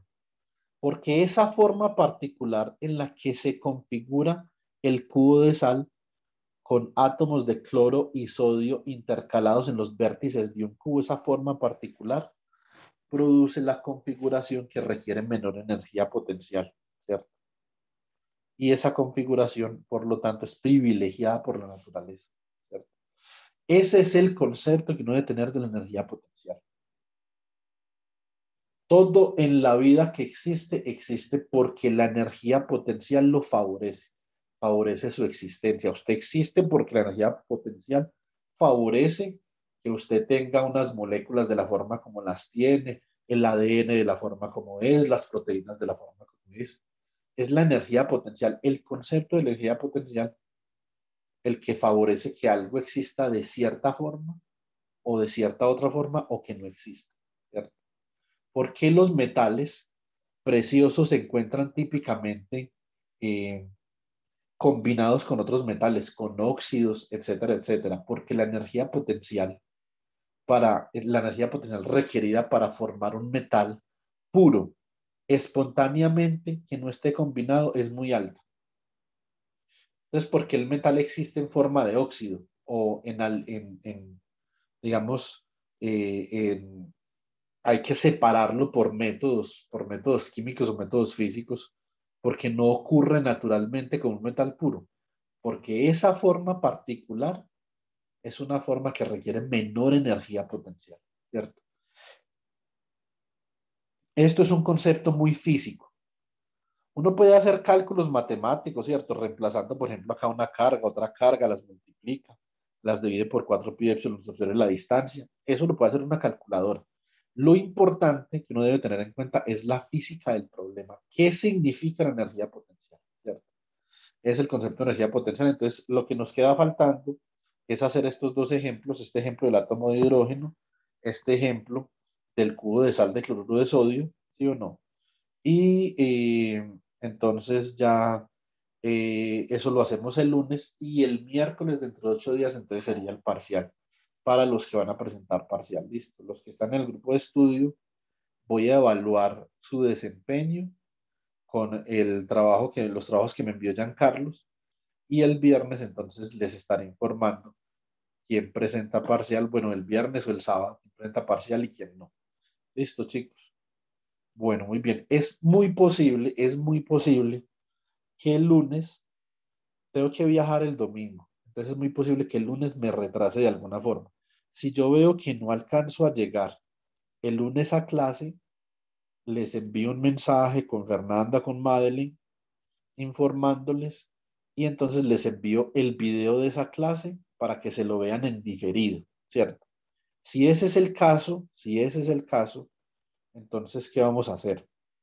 Para registrar la asistencia, ustedes cuando estén viendo el video, lo comentan el enlace de YouTube, ¿cierto? Colocan en los comentarios y colocan una descripción sobre 3 frases que les haya llamado la atención sobre el video. Entonces, esa va a ser la asistencia. Listo.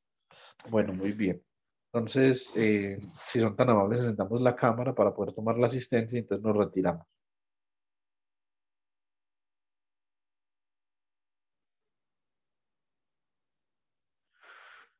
Mm.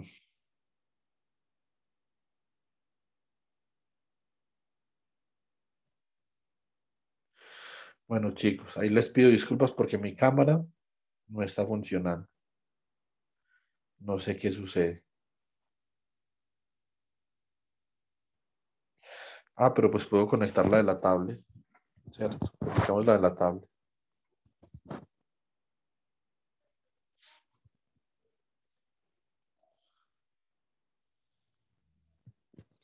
Listo. Entonces, esperen, yo miro cómo puedo tomar la asistencia acá. Estoy nuevo en este compu.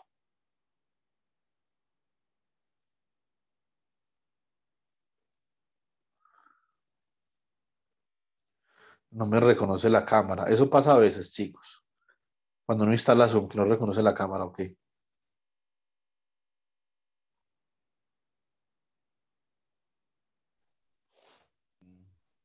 Profesor, a mí nunca me ha pasado. ¿Cómo?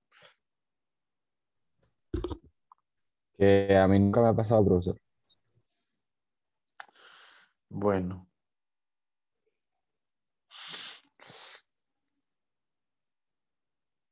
entonces, listo, chicos. Regálenme un segundo, yo reviso. Entonces, a ver, ¿cómo es esto? Lo que es así. Listo. A la 1, a las 2 y a las 3. Necesito que me regalen un segundo, porque no sé si en este computador la captura de pantalla se toma como ya la acabé de realizar. Entonces tengo que verificar que todos salimos. Efectivamente, no era así como yo pensaba, entonces necesitamos volverlo a hacer un segundo.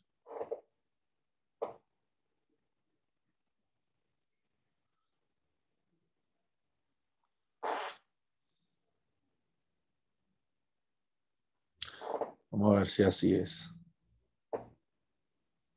Ahora sí. Listo, jovencitos. Pues muchas gracias. Nos vemos en la asesoría de las 6.